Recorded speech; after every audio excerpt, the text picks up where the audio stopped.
This is my VS4-10 Pro, and unfortunately they don't make them anymore. It's dusty. It actually hasn't been ran in a little while, but when I run it, it gets ran pretty hard.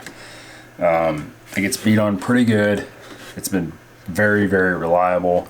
It's super stout, but yeah, it's just a solid platform. It's a bummer they stopped making it, but I get it. But because they stopped making it, I don't know if I really want to absolutely thrash on it anymore. I know there's still pretty good parts availability.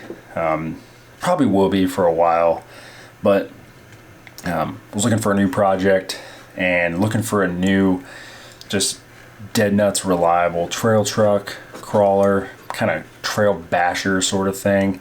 And one that I was, very happy with, proud of, and puts a smile on my face, because that's what this hobby's all about. Do whatever makes you happy. Don't do what I say. Don't do what the bigger channels say. Take all the information and make the best choice for you. And get or do whatever puts a smile on your face, because it's supposed to be fun, and it is. Looks like this one's already been used. What's going on, everyone? Welcome back. Crazy for KV's RC. I'm Tim. Welcome back to my channel. Thanks for watching. Before I get started, go ahead and hit the like button, hit the subscribe button, and leave a comment down below. What's your newest RC vehicle purchase? RTR, kit, doesn't matter. No accessories though. Let me know what kind of vehicle you most recently bought, what your plans are for it. Do you plan to keep it stock? Do you plan to heavily upgrade it, or kind of upgrade as you go and as things break? Here on the channel, this is my newest purchase. Vanquish VS4-10 Fordyce. I like to call it the Fordyce. It's a little bit fancier.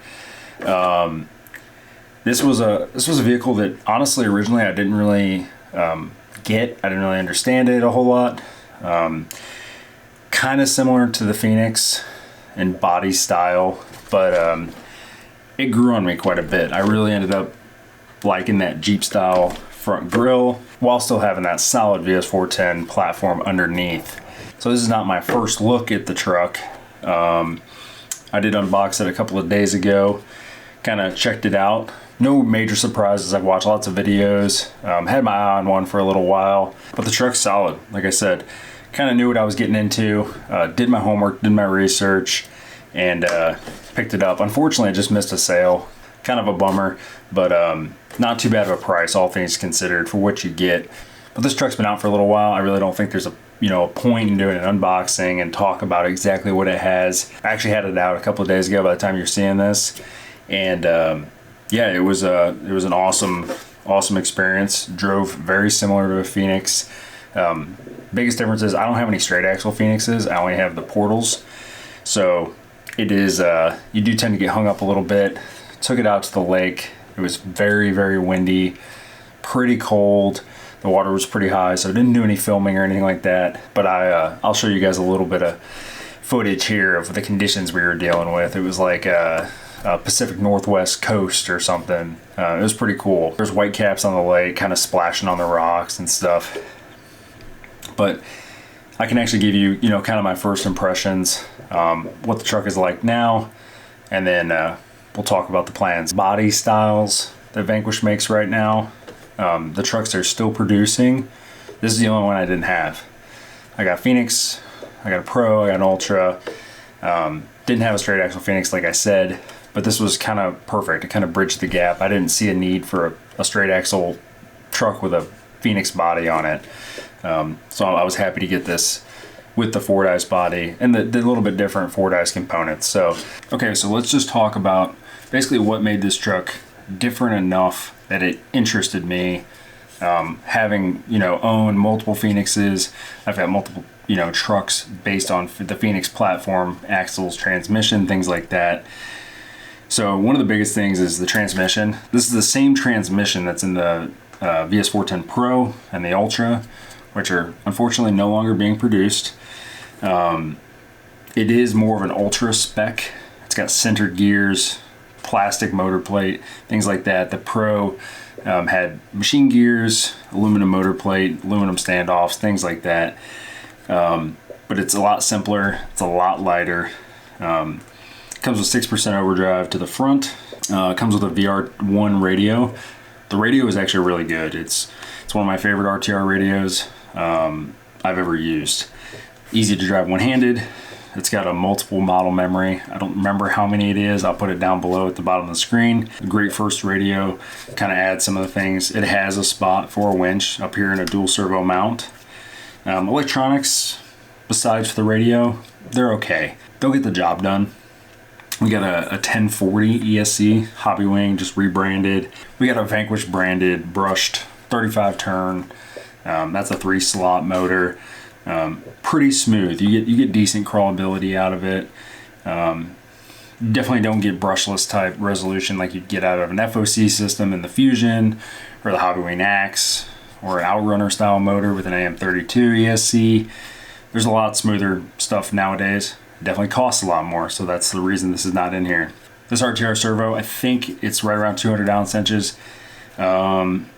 It's enough for light trailing. I would say if you're trailing in the dirt, the setup is good enough to get you started. You know, it's gonna have enough power to steer on some loose ground. The brush motor, ESC combo, the gearing and everything, a little bit faster than a walking pace, so great for a hike or a trailing session.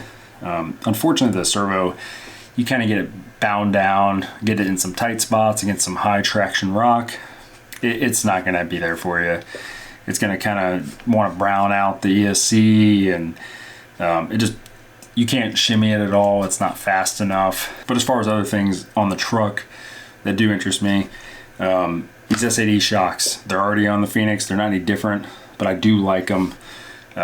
They do leak. I think every set I have leaks, but I like the look of them. They're smooth. My trucks that have them perform pretty well, so I can't really be mad at that. They leak. They kind of make a little bit of a mess, but most shocks I have leak. There's very few that don't. On the underside here, obviously we are talking about straight axles. I don't have any of the plastic housing F10 straight axles. I do have some F10Ts on my VS4-10 with the RC 4-wheel drive 4Runner, which you guys will be seeing hopefully pretty soon. Need the weather to clean her up a little bit and take that out for a drive. Links are pretty good. We got some heavier links on the bottom links. The uppers are pretty thin. I do worry about bending those eventually, but yeah, they'll get you by, but you do get a little bit of weight savings up top. You get that smaller front tie rod. The drag link as well and the panhard are all smaller. This does have the old black Vanquish rod ends. Pretty nice. They're a little bit bendy, a little bit soft, less likely to snap them, more likely to stretch them out over time. So give or take.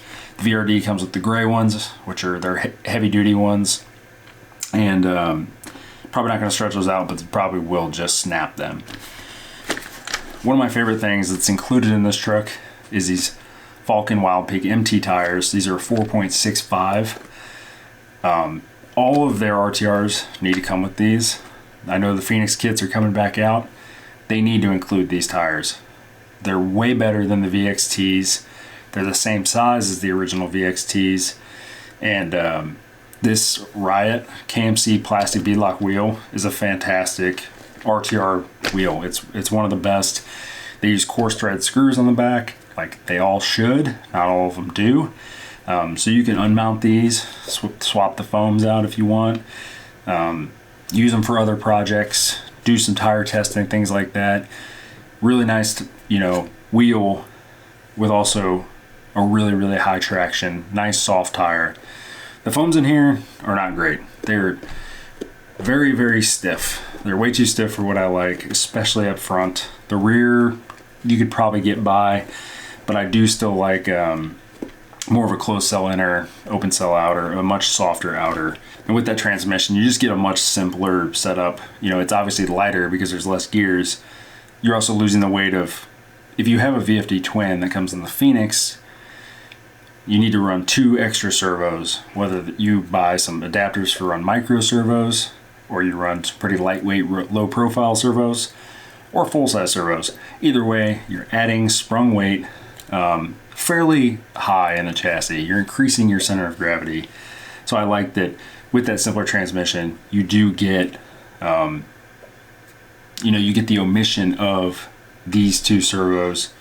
Don't need it. They've got underdrive options for the ring and pinion for the rear. They've got overdrive transmission gear options, which are machined. They've got lightweight ones. I believe they've got the full weight ones as well.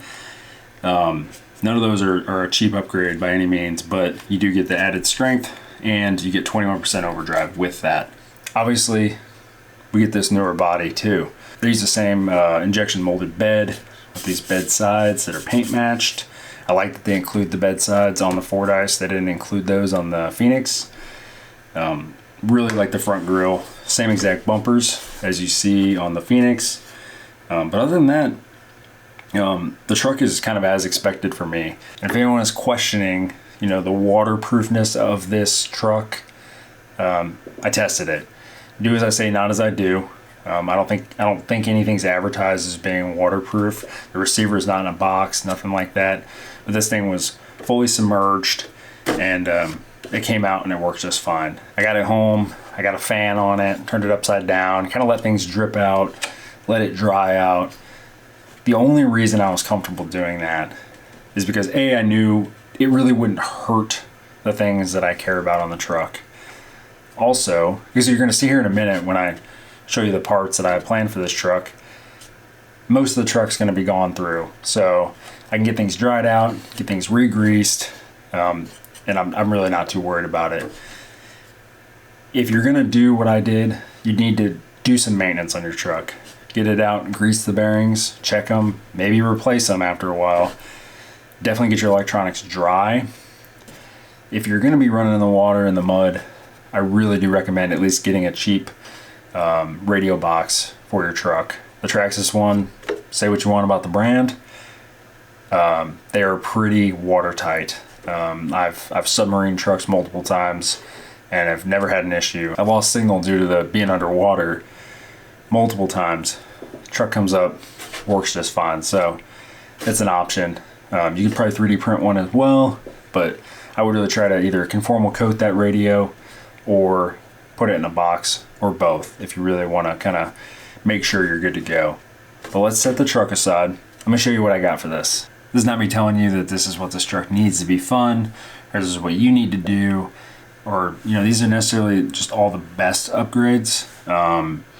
These are ones that I think I will enjoy, but I think it's a pretty popular upgrade path for the Fordyce. Josh from Harley Designs has said this before, and you can kind of think of the Fordyce as the Pro Light. Straight axles, they are plastic axles, but the F10s steer way better than the F9s. It's got a little bit more capable body, in my opinion. A little bit better approach angles on the front. Even the rear, not quite as wide. That Origin half cab is definitely a more of a full body type truck. Okay, so now we kind of talked about our reasoning behind it. We talked about the truck. What are we doing with it? You can probably imagine one of the biggest differences between the Fordyce and the Pro are the axles. So these are the HD 44s. They're a Curry axle, it's a licensed axle. Really, really sharp. I was really torn between black or clear. Clear anodized, obviously. Ended up going with clear. I think the clear is going to suit the blue body pretty well. Kind of wish I would have got a set of these in my last Trucks of Fortune, but the blue cover would have matched the truck great. But yeah, we're obviously gonna put those on. They're a direct swap. We got some knuckles for them as well. These are clear. They're SCX 10.2 style knuckles. Will fit those. They don't come with aluminum knuckles, so got to pick those up separate. So those are the axles. We're gonna shore those up, add a little bit of weight down low with those as well, and yeah, just have a lot cooler of an axle. The F10 is pretty sweet, but I wanted a set of these HD 44s since they came out, so happy to get a set. The axles come with a one-piece centered ring gear and locker. It's all in one piece. You can't take that ring gear off, can't adjust the gearing, nothing like that. The pinion gear is machined. I think it's their normal pinion gear, I'm pretty sure. I'll find out. But decided to go with a set of lockers, front and rear, spool, locker, whatever you want to call it. And a set of their underdrive gears. Anytime you can reduce the overall gear ratio, I think it's very beneficial. It allows you to get a little bit better slow speed resolution, but the truck's going to have plenty of speed. We can always pinion up or volt up, but your axles, your transmission, I was going to put gears in it anyway, so the underdrive gears are just a little bit more expensive than the regular ones. Okay, so next up we got the transmission. I kind of mentioned some of the things about the Pro transmission that the Fordyce does not have. We're going to make it basically a Pro spec transmission. We got aluminum motor plate. One of the big things about this is the lightweight one. No need for the really heavy one, in my opinion. It's the same price. You do get a little bit less material, but you also save some sprung weight there. But the nice thing about this is you can really crank down your motor screws and they don't kind of suck into the plastic motor plate that comes on it. It's fine if you never mess with the gearing or never switch out the motors, but if you ever want to move things around on that motor plate, it'll be hard to fine tune. You want to go up a tooth or down a tooth. Sometimes those motor screws will kind of suck back into their old indents that they left. So this is just kind of a better, stronger solution to that. Moving backward in the VFD transmission, set of aluminum standoffs. I actually had these from my VRD carbon kit. I went to the stubby, so I ended up with the shorter ones. But yeah, these work out same size for all their VFDs. So have those plastic molded ones. You do get a little bit of flex. It's not really that big of a deal, but we're gonna just try to make this thing kind of bomb proof. So one of the next things about that is the Fordyce does have centered gears in the transmission. Centered gears are kind of a powdered metal. They will break under, a lot of power, a lot of stress, things like that. So don't really want to, find that out after I've worked on the truck and made other upgrades. So let's just, upgrade it now. So they've had a couple different options for their transmission gears, which I alluded to. So these are for the front part of the transmission. They call them their front gears.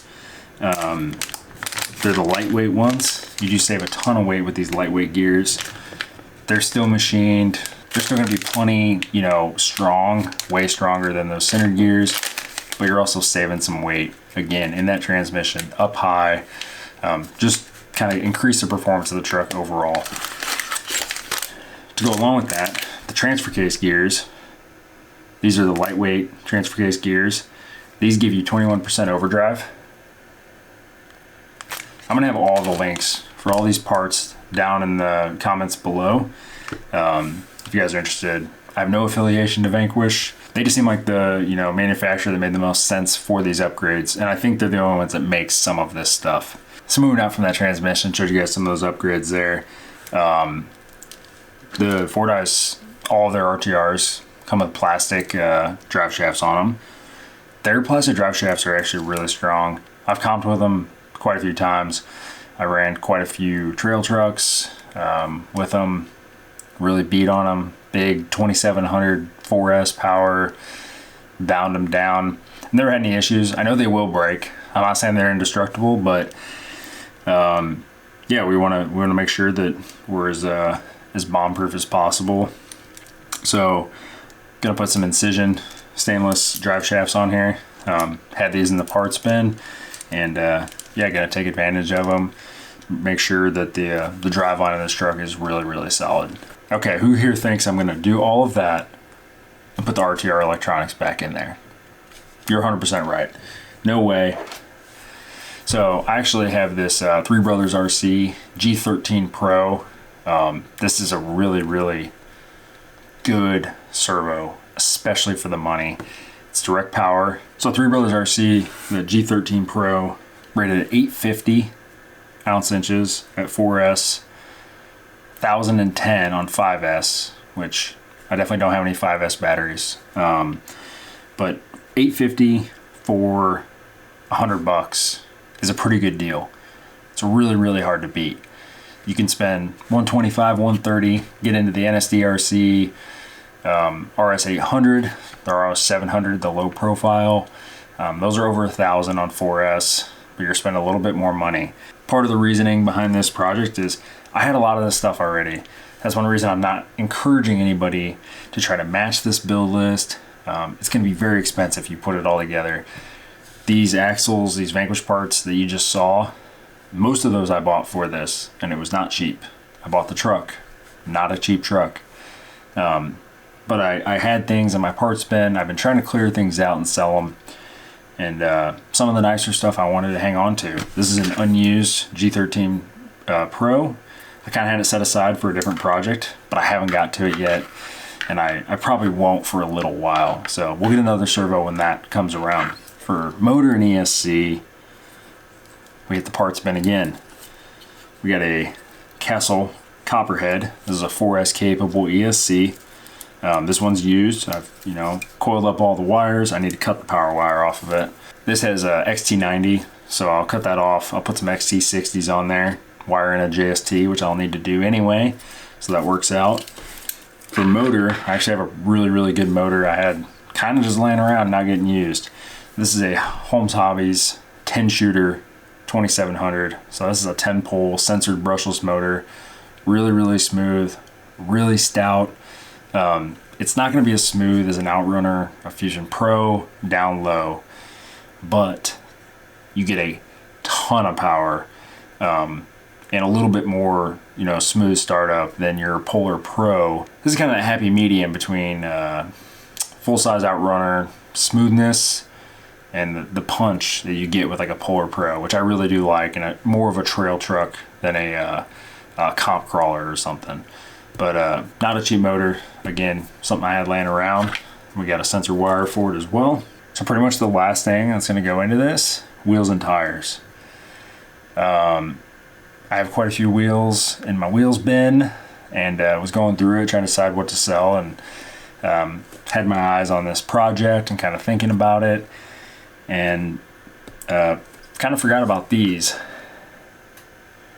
So those are a Vanquish Method 105. These were actually in the outlet section on Vanquish one time. So got these at a discount. Don't remember how much, but they have this blue anodized, just regular beadlock ring. It's not a scarn or anything. It actually doesn't even have IFRs cut into it, which may be why it was on the outlet section. Not sure, but it looks sick. It's a gray Method 105, regular beadlock ring. And we got scale hardware on there, just the regular clear steel colored scale hardware.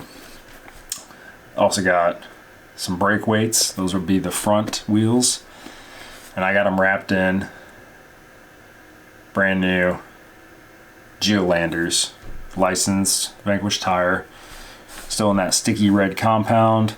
I expect these to wear out pretty quick, but they're a great looking tire. They look absolutely awesome mounted up on those wheels. And you guys are gonna have to wait and see, probably till next week, what the truck looks like, all finished with these wheels and tires on it. But I got the GoPro set up above me. Gonna try to do some filming, some time-lapse stuff, and kind of talk about some of the nuances, things as I go through it. I know I haven't been doing much benchtop building. We've done a lot of benchtop intros, going out, running some courses, things like that. But I know some people really like the wrenching videos, so yeah, we'll probably start it here. This video is probably running a little long already anyway. I like to ramble, so we'll start it. You guys will probably get it to be continued. I'm gonna do my best to wrap it up for you all next week, and yeah, we'll show off the truck, try to go get some glamour shots with it, and if the weather's good, take it out and run it. But I'm gonna get everything cleared off. I'm gonna get the truck broke down, clean up the mess, all the water that's about to pour out of some of it, and I'll check back in if anything weird comes up or anything I feel like I want to point out.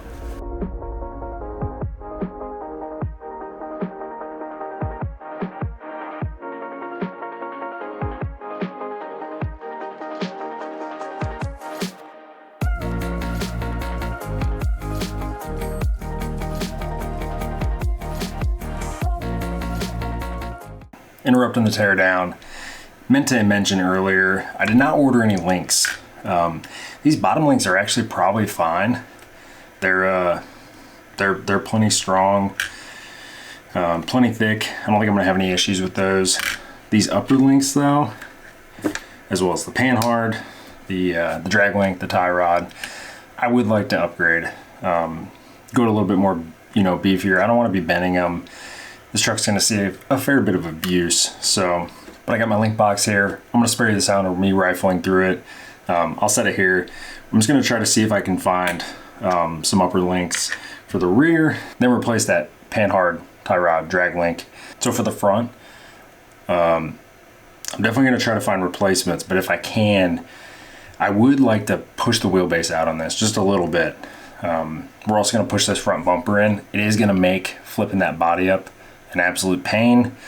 We'll see how bad it is. I may trim the body just ever so slightly to give me a little bit of clearance, be able to get my battery in. I'm gonna look through some links. I'll check back in. I'll let you guys know what I found.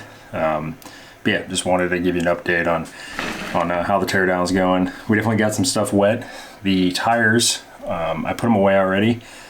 They seem to be pretty dry. They're sealed. They were not vented, and they don't sound squishy. And when you squeeze them, you can see them balloon up. So probably no big deal. They have the factory foam, so if the foams go bad, I'm really not that worried about it. But let's get looking for some links, and I'll let you guys know what the plan is with that.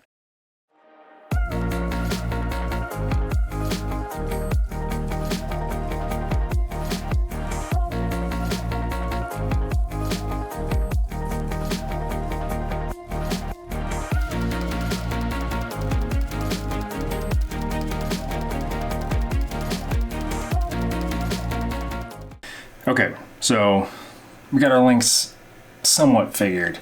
I was able to find some suitable things to get by. Some of it may make sense to you, some of it may not. Some of it didn't really make sense to me, but anyways, so for the rear, we kept the rear all the same length, but I did replace them all. We were running the stainless, like the big thick stainless lowers in the rear. I switched these out. I had some titaniums that fit. So we saved a little bit of weight there. Should be just as strong, maybe stronger, but they're a lot lighter. For the rear uppers, we ended up going with the stainless links. They're like tapered stainless links. Now you may be thinking, oh, your upper links are heavier than your lowers. They are, just slightly.